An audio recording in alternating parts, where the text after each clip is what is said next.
Hello, who've been here before, welcome back. If not, hi, my name is David, Hi, I'm Matthew. and I make videos talking about media that I want to talk about.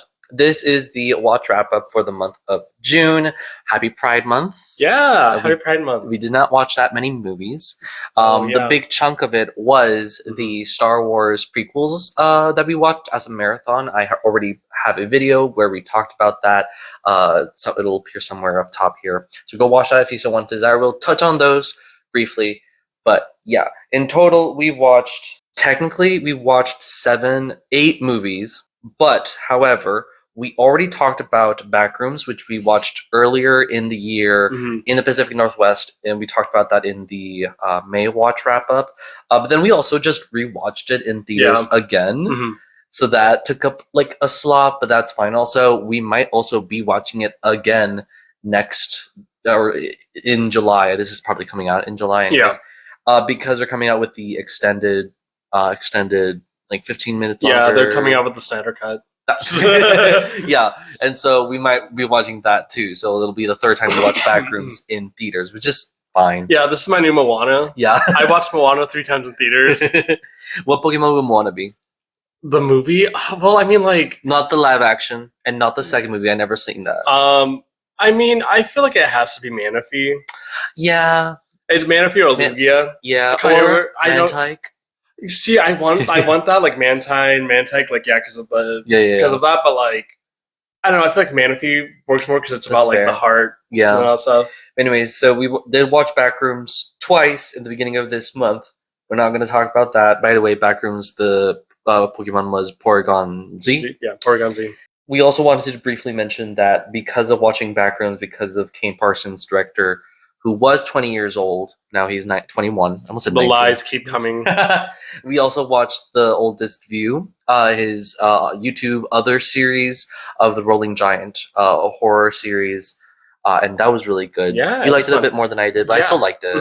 I really like, we were just talking about this, anytime there's like a horror movie or like there's a monster movie when the monster's like actually not that bad. I don't want to say it's always the tragic monster trope, but like pretty much it's always kind of fun to be like, oh, this is actually just a misunderstood being. And then spiritually, oh yes, the Pokemon is so because it's not an actual movie, it doesn't have it on Letterboxd. I said if some YouTube movies are on Letterboxd, it's thundering, it's raining. I said if some movies on YouTube are on Letterboxd, if The Oldest View is on Letterboxd, then we can count it. It's not, unfortunately, but spiritually, I'm not adding on my journal, but we're talking about movies, so what Pokemon is it? Spiritually, it is Moslax from Pokopia. I love that guy. They said make him an actual Pokemon, or at least like some sort of accessory. So after that, we did a double feature of Leviticus and It Follows. So starting with Leviticus, which came out this year, it directed by Adrian Chiarella. On Letterboxd it says, "It will never stop. 2 teenage boys must escape a violent entity that takes the form of the person that they desire most, each other." I gave this a 4.1 out of 5. I think I had higher expectations for it because from the get-go, a lot of people have compared it to It Follows, which is my favorite horror movie. And so I came in with high expectations, and because of that, it was hurt because of that, but it's still a pretty good movie. And that's why we did the double feature for It Follows right after. So we'll talk about that after, but yeah. I would say mine was a little bit higher, like maybe like a 4.5 or something like that. Actually, no, it would be 4.1 because the one thing I liked it, really good. It's a really good movie to watch on Pride Month. Yes. Very good movie to watch during Pride Month. There's a lot of things that I wouldn't say particularly hit home with me with like religion and being queer, just because by the time I figured out I was queer, I was not a Mormon anymore. But like I could still watch this and be like, yeah, no, I know people who have gone through these things. We all know people who've gone through these things. The things that I wanted more was more fuckery from the entity. Yes. The movie follows name throughout it's his perspective the entire time. But I wish that we had times where we were with Ryan when Ryan is going throughout the movie with his stuff, so we could be like, is that actually name or is that the entity? Because a lot of times we see Ryan and it's actually, oops, it's the thing that's trying to kill name.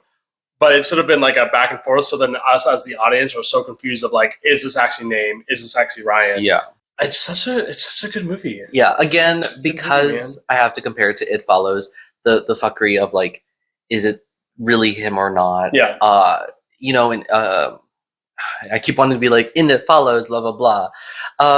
There's some moments where I'm like, this could feel a lot more interesting and more tense if there was more ambiguity as to, is it really Ryan or is it really not?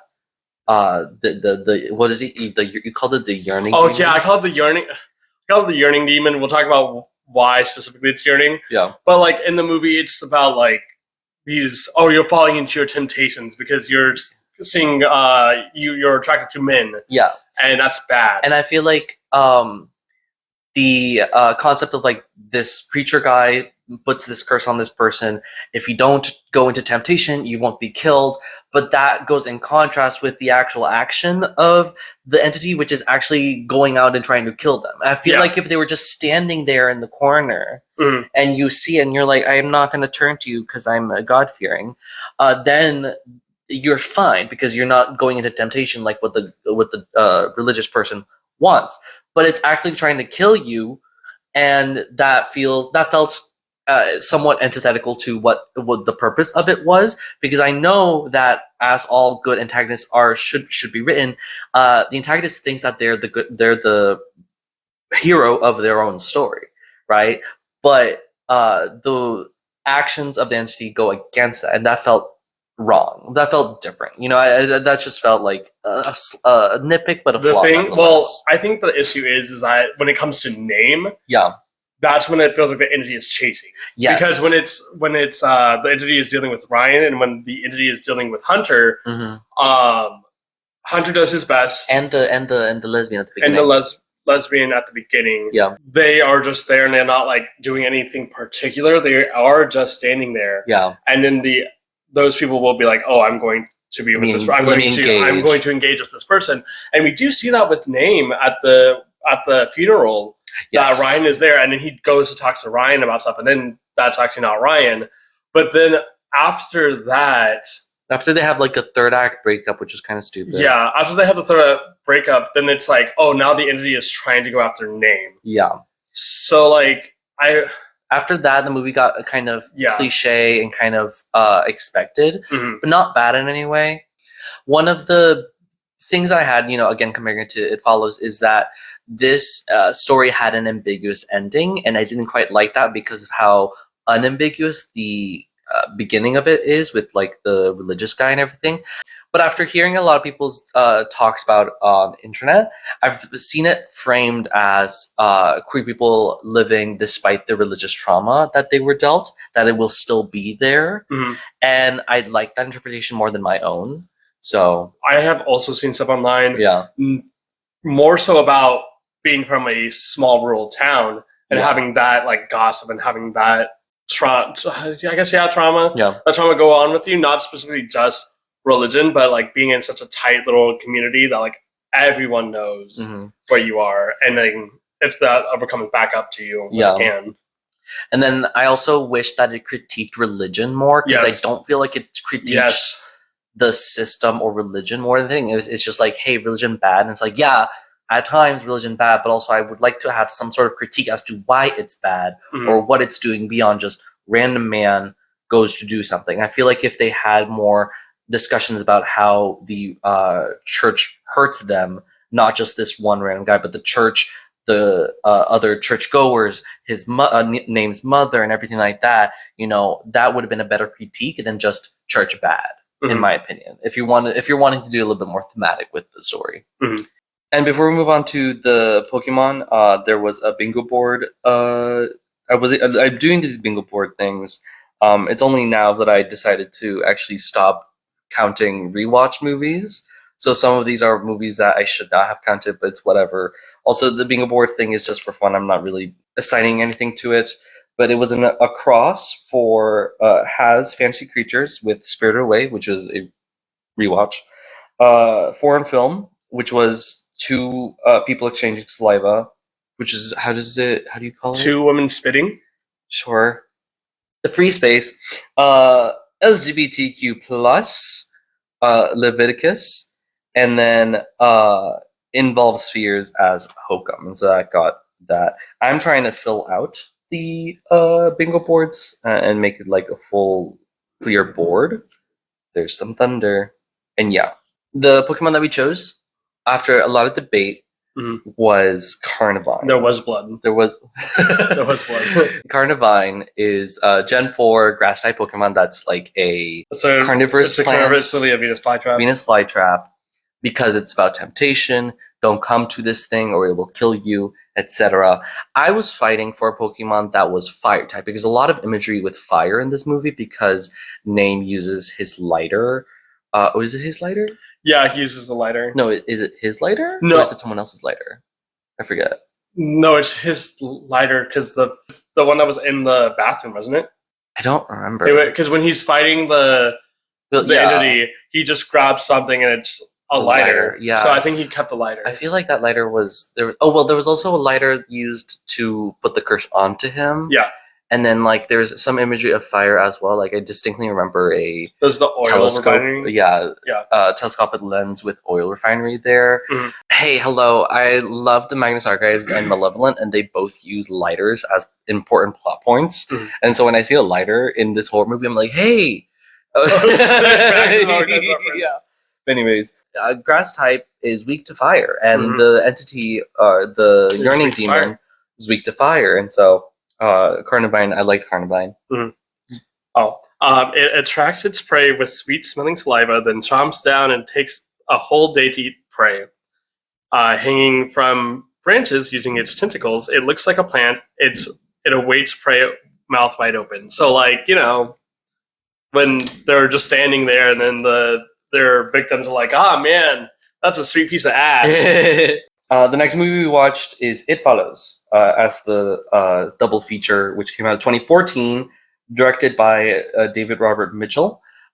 Similarly to Cloud Atlas, this is one of my favorite movies, so I'm, and unlike when we were recording for that, I will restrain myself from saying too much about It Follows. In Letterboxd it says, "It doesn't think, it doesn't feel, it doesn't give up. A young woman is followed by an unknown supernatural force after a sexual encounter." This, by my scores that I give movies, it would be a 4.8 out of 5, but it's a 5-star because it's an amazing film. It's the first horror movie that I watched. A lot of people compare Leviticus. Oh my God, the thunder! I don't know if this will pick it up. Who knows?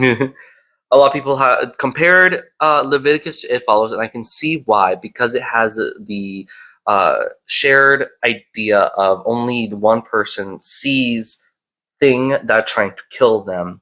But I think that It Follows does this concept a bit more interestingly with how it interacts with the world. Like in Leviticus, there's a moment where Name finds Ryan being choked in the photo booth, and he gets pushed by the entity. Yeah. But there wasn't that much things happening with that. No. Beyond that. But in It Follows, there's many different moments of the entity affecting the world and affecting other people beyond just the person that they're trying to kill. This is called the ST Demon. ST Demon. We didn't name that. That was I've seen it on the internet before. ST Demon, sexually transmitted demon. Where did you see Yearning Demon? I just made it up. Okay. Because it's like, oh God, I love this person. I love this person so much. Hey, fuck you, religious trauma now. No touch. And so the person's like, oh man, I really want to be with this person, but if they fall into that temptation, because it doesn't feel like, because obviously they did not have sex to get the Yearning Demon. But anyways, the ST Demon, the entity thing here, and It Follows, I feel like has a lot more presence and personality with its ambiguity than the Yearning Demon does, in my opinion. I wanted to shout out the cinematographer as well, Mike Giolax, because the entity, how it's framed, actually how it's not framed, because a lot of the use of the camera. There's so many videos on. You're good. There's so many videos on YouTube talking about the camera work and how it uses camera and space to make you afraid of the entity. And I love that most of the time, the entity is not even in frame. It's off to the side. You can see it. And it's just an amazing movie. And I'm just going to stop here before I go on further. What are your thoughts on It Follows? This was, I think, the second movie that we watched together when we first started dating. Yes. What was the first one? Actually, I think it was It Follows. I think the first one was It Follows. Because then we watched Cloud Atlas. And then probably The Menu, and then sometime around there early also was Incantation. We watched Incantation in my place. Yes. We watched The Menu. I don't think we watched it at your apartment. We watched it at yours. Yeah. We watched Glass Onion. Glass Onion? Yeah, we watched Glass Onion when you were living in the student housing. Yeah, here, or in my apartment. Yeah. Yeah. It was early. Yes, it was early. The first time around, I was kind of like, whenever you're watching a movie, you're kind of like trying to experience stuff like that. This is, I think, the third time watching it. This is my, I've lost count. I think this is my fourth or fifth time watching it. This is, I think, my third time watching it, and we were having a lot more fun with it, just because we were like, oh yeah, love Yara. Yara needs to be the protagonist. Look, I mean, this is coming right off of Leviticus. I was a little disappointed, but I just wanted to rewatch it. So, and also that was right after we got home from, right? No, we were really tired. I wouldn't say we were really tired. We didn't, because it was supposed to be for like a club thing, but I didn't want to interact with anybody. Yeah. It was after Disney. We did the 4-park 1 day. Yeah, it was right after that. So we were tired. Yeah. And we just wanted to get home, and we had time. I don't feel like we were tired. We were just like... I was tired. Okay, I was not tired, but I just didn't want to deal with people. Yeah, me neither. But yeah, like you were saying, just having fun with it, contemplating. Yeah. I was noticing a little bit more like things that would happen, like, this is like, oh, the monster's right there. Oh, the SC demon's actually right there. So that was really fun. I do agree that like the movie is very similar, but the way they use their entity is different. What I don't like about It Follows, it doesn't feel like it also doesn't feel like it's saying anything. Beyond, man, watch out who you have sex with, I guess. Yeah. As Leviticus was like, it felt like it was trying to have a message to it. Yeah. I believe Possessed by Horror mentioned in her video about Leviticus, that's when we watched, she said that Leviticus, or at least It Follows in comparison, is a bit more shallow. Yeah. Which I agree. Yeah. In that, shallow feels connotatively bad. But yeah, it is pretty shallow. It's just this one story of this one girl, Jay, and like how she's dealing with the ST demon. Yeah, so it is scary. Like the whole movie is about this fear of like never being able to rest, never being able to really function in life ever. Both of them end off in this ambiguous way. This time around, I feel like they actually did kill the demon, because this first time I watched it, I was like, no, it's still there because there's a person that's walking behind them, but the person walking behind them breaks most of the patterns that when it comes to their outfits. Well, so I was going to say, like, It Follows' ending is more ambiguous than Leviticus is, because Leviticus you can see the other Ryan. Yeah, you can see the other Ryan. Yes, but like to me, my experience watching this, I was like, no, I think that thing is fucking dead, because the thing that's walking behind them breaks a lot of the patterns that it has in its costume. It has more than one color. Yes, it's mostly white, but it has like a jacket on. Yeah. And it's like a colored jacket, and it's wearing like jeans. Yeah. Something that we don't see that often with the mostly white that the entity wears. And like the way that it dresses also is like both with and without intent. Yeah. Because we see people that are naked. We see people that are in underwear or in like a smock, like the old maid, the girl in the kitchen who's peeing. But then we see them in normal clothing, like the girl in the high school. I feel like if they're actually filming in an actual high school, they might have to do that for practical reasons. Yeah, but it was still a girl who was wearing white. Yeah, yeah. Oh, and then like the father, he was in like a wife beater and like boxers. Yeah. It doesn't seem like intent, because as you, the watcher, you're like, oh yeah, anyone could wear that. But it is intent because they're always wearing white. Yeah. Whatever they're wearing underneath it is whatever. But also being naked, that's fucking crazy. Yeah. Obviously that is the monster coming at you. Why would my dad be walking around naked, it would want to hide itself more, so it would be giving itself clothing that is not anything out of the ordinary. They are mostly wearing white. Yeah. You got what's his face, Greg, in that stupid ass white jumpsuit. Yeah, the mom is wearing this white robe. Yeah. That's why I think the SC Demon is actually dead, because the person who's walking behind them has like this like red jacket that has a pops of color on it. The girl in the yellow dress. At the beginning of the movie, Jay is out with Guy, and that's true, but we don't see them. Yeah. And anytime we're with Jay, yeah. Anyways, don't try to. I know this movie carnally, okay, but that the one thing I do wish Leviticus did take away from like It Follows. I don't know if they were inspired by it, but the fact of like I wish that the entity, I wish it was a little bit more invisible that we see. We do see a little bit when Hunter is getting attacked by the entity, but that's it. And anytime we see like an attack happen, it's off screen. Which is still kind of fun. Yeah. Because it does add to the ambiguity that name has of like, hey, is this actually Ryan? Right. Also, come on, Ryan. I was so pissed off when he's like, hey, follow me into this bathroom, and after we just experienced an attack together, and name's like, oh, that's probably not the real Ryan. And then Ryan's in a place by himself, and it's like, dude, what the fuck? Yeah. Light things. I do like the sister of Hunter, of the fucking betrayal that she does. Yeah. I love it and I don't love it. I mean, like, man, it really fucking sucks. Come on, girl. But also I'm like, damn, this is actually really good. Also, great, like, contrast to It Follows having, like, the group of friends that actually, like, do like really fun stuff together.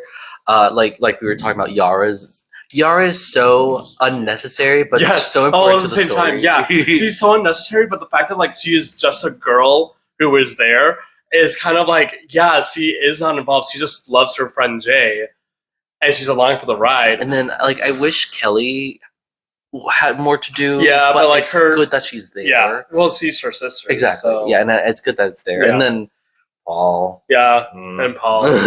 I did want to mention that Michael Monroe, the actress for Jay, we've been able to keep up with her a bit more. We watched. We're your best friends. We've watched Significant Other. Yeah, which was kind of fine. What was Significant Other? Significant Other was the one where she's on a hiking trip, and then her boyfriend gets killed by an alien, who like becomes him, and then tries to kill her. I don't think I watched that one. Oh. I think you might have watched that one. Oh. Anyways, we also watched Long Legs. What Pokemon would Long Legs be? Oh yeah, we didn't do the Pokemon with that one. Oh, that was last year. Yeah, I know. I mean, I guess Houndoom. Maybe Houndoom doesn't feel right, but if we're just, it's just off my top of my head. Yeah, because it's Satan. Yeah, it ends up being Satan. So like, there's no Go Pokemon, is there? There's Go-Go doesn't feel right. There's the Bloon. There's Dubwool. Dubwool could work. Dubwool could work, but like this feels more like about like mind control and fair. Possession. Yeah. So like I guess you could say like a Ghastly maybe.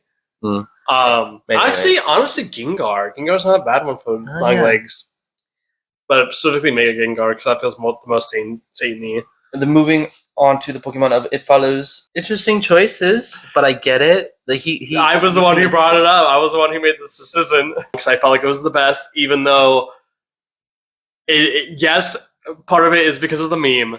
Culturally part of the meme, but there is more reasonings behind it, and it's Vaporeon. Yeah.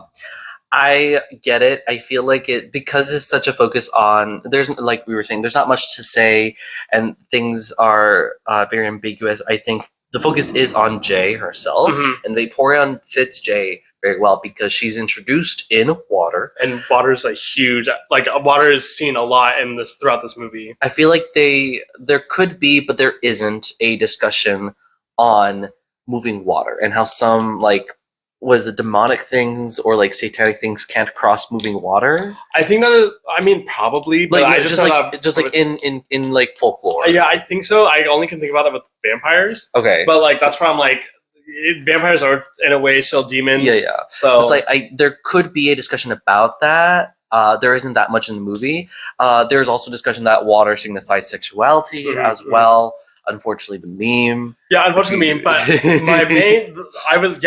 But the meme was one of the points, but the second point is that Vaporeon, when it's in the water, it becomes invisible. Yes, that too. That is the one fact that I know about Vaporeon, because for some reason it stuck with me as a child when I watched the Eevee episode of the original Pokemon anime. And I was like, well, it's an invisible entity, and it's near water all the time. So, like, we were like, we gotta find something else, because we can't just do it because of the meme, but also, like, after thinking about it, it works. It just works, man. It represents Jay. So sorry. Like I said, she's introduced in water. The beginning kill, she ends up next to a lake. Yeah. Jay goes swims to the ocean to get to the guys at the boat. May or may not have sex with them. And then also, like, the beach house. The beach house. She's introduced in water. After she comes back to the house after being at the beach, the pool is gone. The pool's gone, and they, like, have to show that. And then the final scene happens in a swimming pool. Yeah, so I like it, and I like it that it would represent Jay. Briefly mentioning the Star Wars marathons, do you want to start this one off? Yes, so should we start? So we watched The Phantom Menace first, that came in 1999. Our Pokemon for this was Bellybolt because of the Gungans, the fact of the decoys, Anakin being an engineer. I was about to make a joke about Qui-Gon Jinn, but I was like, damn, I can't think of it. Qui-Gon Jinn. Qui-Gon Jinn, I'm so happy you made Force Ghosts. Then we watched Attack of the Clones, which the Pokemon was Durant because it is a colony of ants, such as like the colony of Geonosians. They look like Durant Geonosians in my mind, but also army such as like the clones, the Attack the Clones, etc. Mass amounts of clones, mass amounts of droids, mass amounts of Geonosians, etc. Did you know that in the Pokemon Rebels, I didn't remember this. Pokemon Rebels. Star Wars Rebels. Star Wars Rebels. I did not remember this. The Empire did a genocide on the Geonosians. The fuck? Yeah. With the Death Star? No. Oh, okay. With gas. No. I didn't know what George Glassman was. And then for Revenge of the Sith, 2005, the Pokemon we have for this one is King Gambit, primarily because of Emperor Palpatine, or not Emperor Palpatine, the fuck, whatever his name is. He's Emperor Palpatine. Yeah, but he's not the Emperor yet. That's fair. Yeah. Well, anyways, Palpatine, because, Lord Sidious. Yeah. He sets up the Order 66. He makes sure that he has all these little, like, guys. He's able to control the state. He's able to control the clones, so he has a militia. And also, obviously, Anakin. So he's able to control all these things. And he's just sitting there being a evil little guy. You mentioned that this was a caricature of a... Oh, yeah. So it is. So King Gambit, he is meant to be a caricature of bad guys in Sentai shows. The whole line of King Gambit is a caricature of villains in Sentai shows. And King Gambit is the big bad evil guy of Sentai shows, where it's just a guy who's sitting there who has like a comically big headpiece. Yeah. So after that, well, I had mentioned in my video on the marathon that we did, it's his education for Matthew for the Star Wars. I had planned to do the 3 prequels, 3 originals, 3 sequels in each separate days. For the 3 originals, I wanted to do Rogue One as well. However, 4 movies in one day is a little harder for us now, so we're just going to cut that down to the 3 originals. So because of that, this recently we watched Rogue One, which was a rewatch for me, obviously. It came out 2016, directed by Gareth Edwards. Empires are built on fear. Rebellions are built on hope. A rogue band of resistant fighters unite for a mission to steal the Death Star plans and bring a new hope to the galaxy. It is a 4.5 out of 5. This is my favorite movie out of all Star Wars ever. Of the 9, I think it's 11 movies if we're counting Mandalorian Grogu, which I've not seen, nor will I see anytime soon. But Rogue One is definitely like my favorite out of all of the like full-length live-action movies. Yes, it's pretty good. I told you that this movie is just Glub Shadows, the movie. Yeah. But like in a loving way, where like all these characters, they all die. I think they kind of have to die because in the originals, they say like a lot of people died to get those plans, right? No, Really, you're thinking of something else. They do say that, but that's in the third movie. Really? Yeah. What the fuck? We'll return to this. Damn, they didn't think this far ahead in 1980s. Fuck you, Reagan. Fuck you, Reagan. Everyone in here, they are not like main characters in any of these other movies. There's literally nobody in here that's like that. I mean, besides Darth Vader.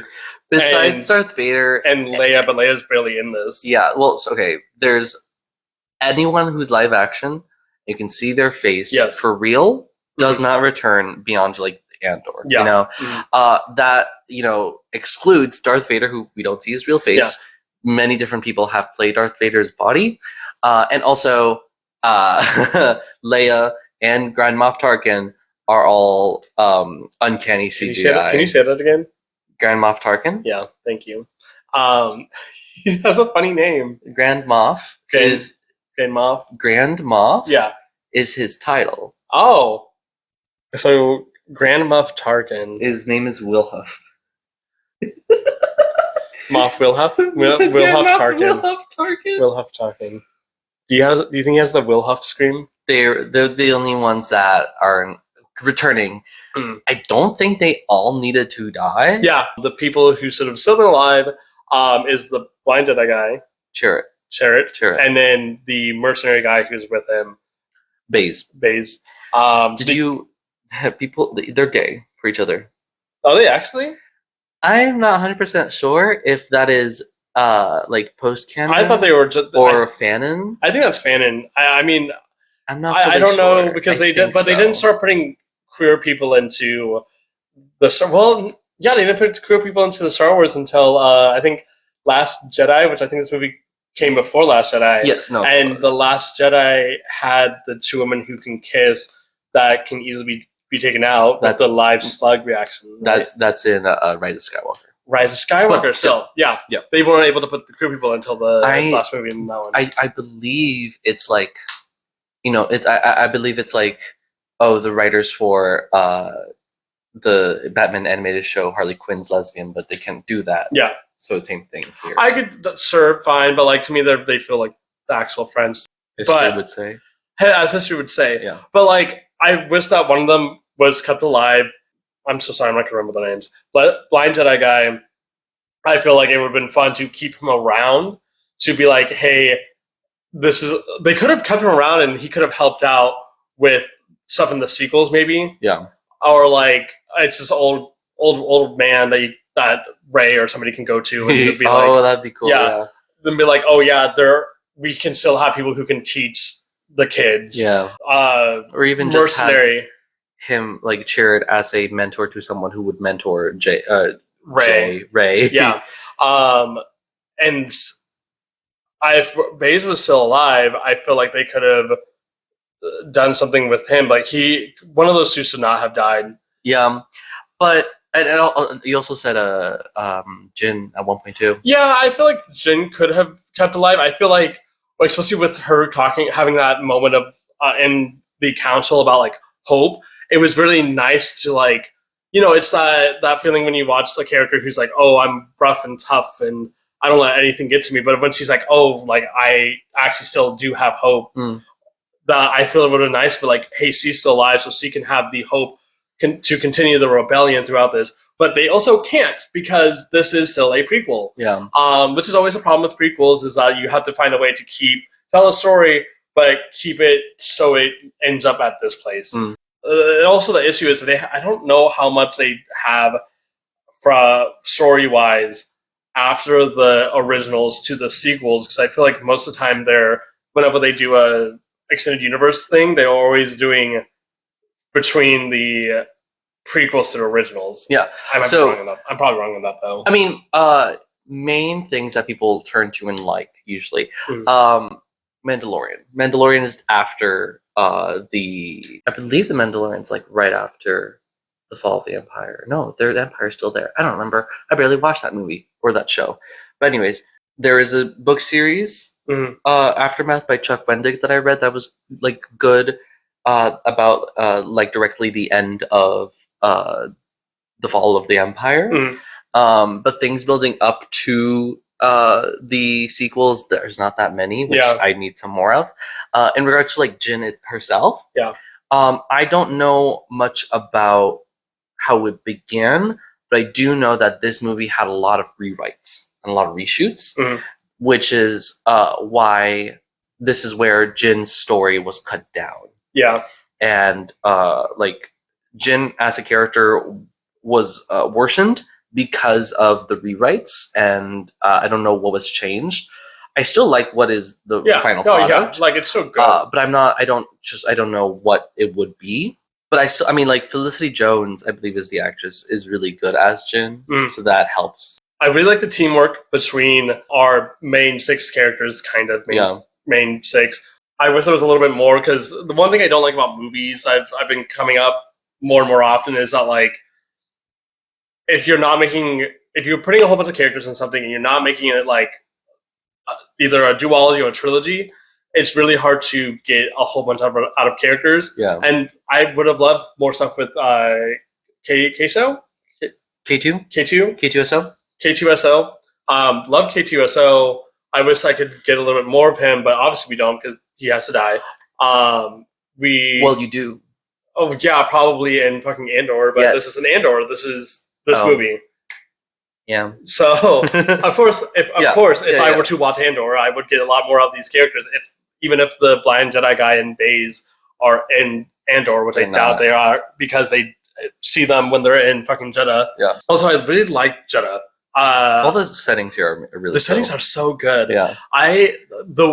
Them destroying Jeddah was such a good idea. Oh yeah. Terrible. But like, if you were to be an evil empire, and you're like, I need people to stop thinking the Jedi are still out there. They are, but they want to make sure that people don't think that. Yeah. Let's destroy their last holy land. Yeah. And like all the settings are really nice. Jeddah, Edu, tangentially, it's pretty quick there. But then like Scarif is also a really enigmatic location. The cinematography here is also really fun. I always think about like the shots of like the Empire and like the Star Destroyer going through like what we think is space, and then it's actually the Death Star. It over Jeddah, the Star Destroyer over Jeddah are really fun. Most things in Scarif are also really fun. In terms of just like the style of the movie, there's some edits, some cuts that I felt awkward, but only because I've seen this movie like 3-4 times by now, so I can notice like, oh, this edit felt a little weird. But like just first off watching it, I never would have noticed that. One of the things I really liked about the last act, which is the whole execution of the mission, is that it I don't want to say diverts expectations, because it doesn't. When Jin does a kind of motivational speech, which is like, well, my dead adoptive dad said that one fighter with a pointy stick can win the day, so we're just gonna keep taking chances and keep going at it, which is just like, fuck, we're gonna improv it, but this is our main goals. Yeah, we're gonna figure out a way to do it. And there's so many like little things that go wrong, to the point where I got annoyed with it. Like, she gets to like the very end, they're like, please reset the satellite dish. And I was like, shut the fuck up. Yeah. But like, I really liked it. Like, I think it was really good to be like, I thought it was really good that it kind of paid off of her with that motivational speech, that there are all these little things that go wrong, and they risk their lives to try to fix these little things, which is insane. But like this is what would happen. They are risking their lives, even though it's like a small little thing. I didn't feel like these guys were safe at all, which is, good. My favorite part is when Jin is telling hot pilot guy that I'm forgetting his name, Bodhi, when he's telling, he is pretty hot. Yeah. Oh, also sorry, Bodhi. He's played by Riz Ahmed, who was in Hamlet, which I watched and talked about on this channel. And she's like, you need to get communications open and set the shields down. He's like, how do I do it? I think it was Cassie who was saying this. And they're like, I don't know, find out a way. And he's like, shit, I gotta find out a way. And he like takes control of like the little like squad that he has there, which was a really fun moment because like for most of the movie he seems like a little like on edge. Yeah. And I don't want to say he was timid, but like, you know, like he was not a leader kind of person. So him going, oh fuck, I need to take control now, was fun. Yeah. I like these like moments that like each of the main six find a way to like stand out. I wish that Baze had a better way of standing out. Yeah. I know that his last thing was just like going off like on a rampage, but even the rampage wasn't that much of a rampage. Yeah. I wish. So he specifically killed all of the black stormtroopers, which was a new, never before seen stormtrooper because they're dangerous. Really? I didn't know he killed all of them. Yeah. I just was kind of like, oh, he's going to kill as many as he can. They get mixed in with the bunch because there's also a lot of stormtroopers that are in like the regular costumes. In the regular there's costume, the one with like the yellow and then the green ones. Yeah, the camouflage. Yeah. And so you kind of get in the mix, but there's a moment that I was like, oh, that. Orson Krennic says, hey, let's go send out the squad, go attack, 2 of them with me. So he only has the 2, and then the rest of them go out to fight the rebels. And Baze is killing a bunch of them, so it's a big whole thing. Oh my god, he's so strong! He killed all the Black Jedi, all the Black Stormtroopers because super cool and super dangerous because they're new and black and it's like they didn't do anything. They didn't do anything. They didn't do anything. The Star Wars has a thing where they say like, hey, do you remember Thing? Let's recolor it. Now it's dangerous. Or hey, remember Thing? Let's change the shape just a little bit in terms of like ships and stuff. Yeah. Hey, let's change the thing just a little bit and it's dangerous or more or different. Like they do it with the X-Wings, with the Y-Wings, with the U-Wings, with the W-Wings. Like, hello? And like the B-Wings. There's, I swear to God, because I literally just watched this video about Rebels. I can't believe that Star Wars fans are getting mad about the alphabet. Right. And so like these Black Stormtroopers are like super dangerous, and that's what his big triumph thing is. He killed all these super dangerous Black Stormtroopers that talking like this sound because they're radio, but they're scrambled, so you can't understand what they're saying. But also, they don't do anything. Yeah, that's his big thing.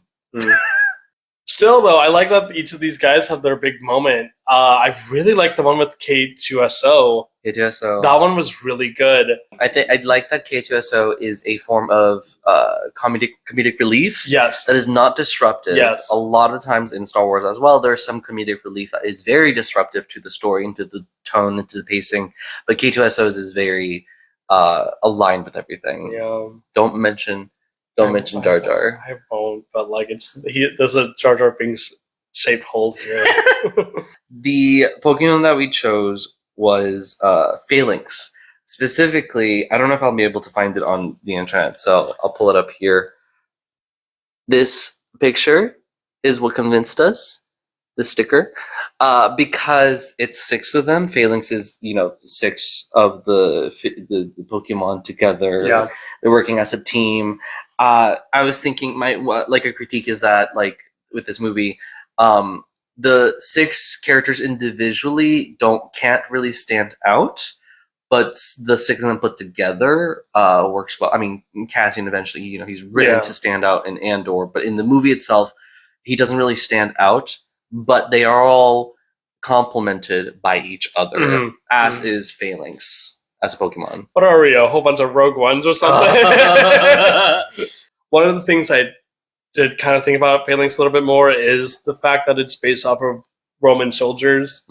And the rebels are not Roman soldiers, but they are fighting an empire. Yeah. And the empire are supposed to be an analogy to the Nazis, and the Nazis took their shit from the Romans. Yeah.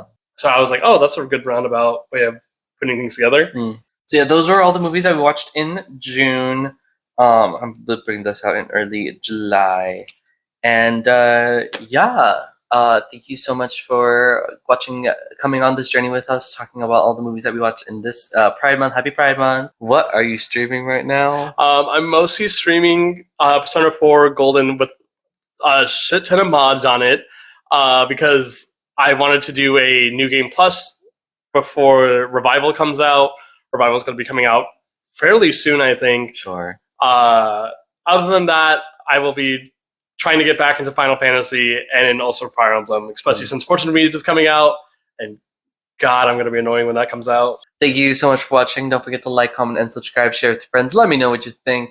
Don't forget to be passionate. Oh. And I'll see you later. You could have waved. That's fine. Okay. Wave.